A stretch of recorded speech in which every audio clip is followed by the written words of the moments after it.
gonna be. I caught it.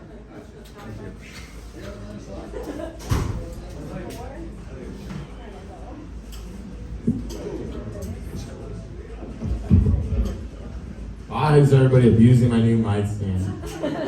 Chris looks like he has abuse in his hairline. Now we can tell he does it to the microphone as well. Says the man in a hat. Says the man that cries after sex every time and shouts his dad's name. Oh, yeah. I know my dad's name. Oh, just because my first name's Black doesn't mean I am.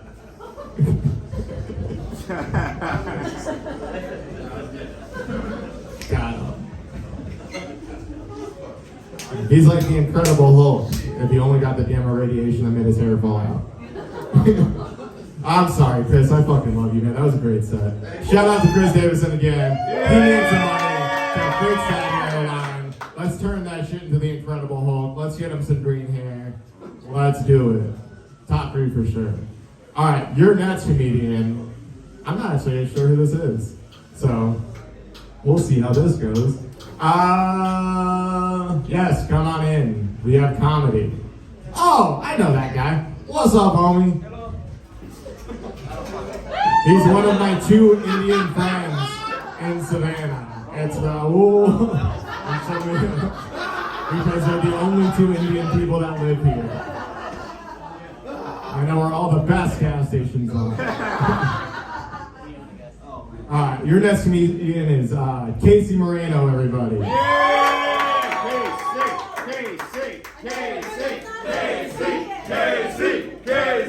Casey. My name is Cassie.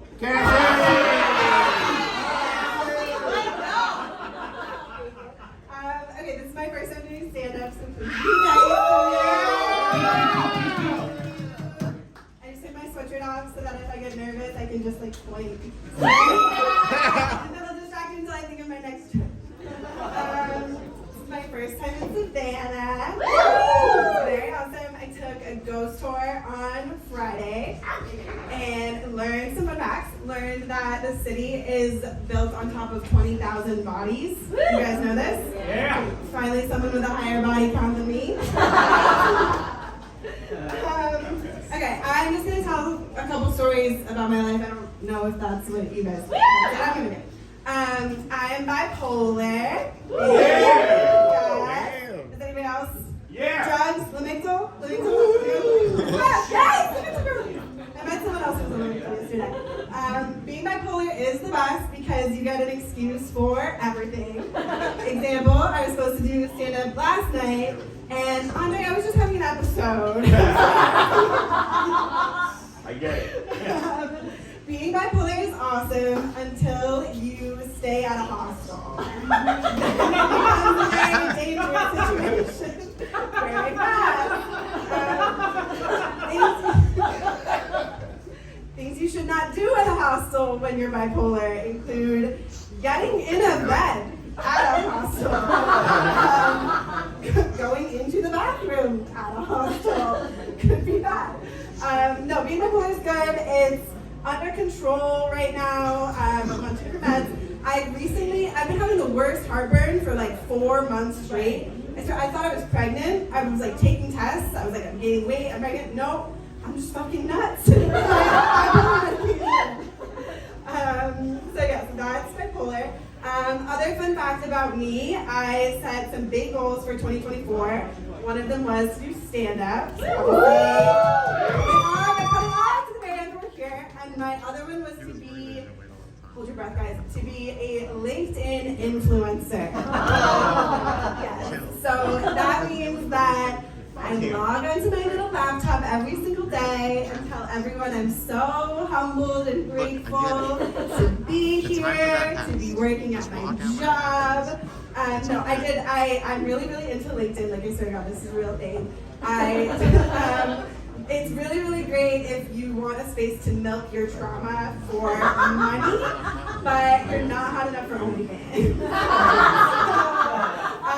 You can get away with saying anything on LinkedIn and somehow flip it into like a reason to get a future job. Like I'll log on and I'll be like, my parents are divorced, and I had to A/B test my household, and that's just like A/B testing my marketing emails. No, LinkedIn, I had a goal to make like money on LinkedIn as a side contract. So all year, I'm putting out these posts, I'm filming videos, I'm like so into LinkedIn. And I sort of met my goal. By the end of the year, I got 2 free sweatshirts and a free Lego set.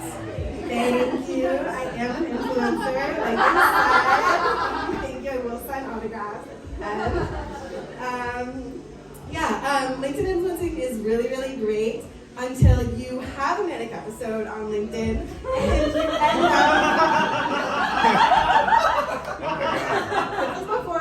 and you end up paying a random stranger $2,000 to be your boyfriend. Don't do that. That's a true story. My last joke. I don't know how long it's been. Speaking of boyfriends, who had an ex during COVID that you're no longer with? Anybody? Yeah, COVID exes are like a different breed, different time. We'll talk about them. My ex during COVID thought he was a dog. And like there's not really a better way to say that than to just like get it out. And the first question people usually ask is, was it sexual? And the weird part is it wasn't. It was just like personality. So like,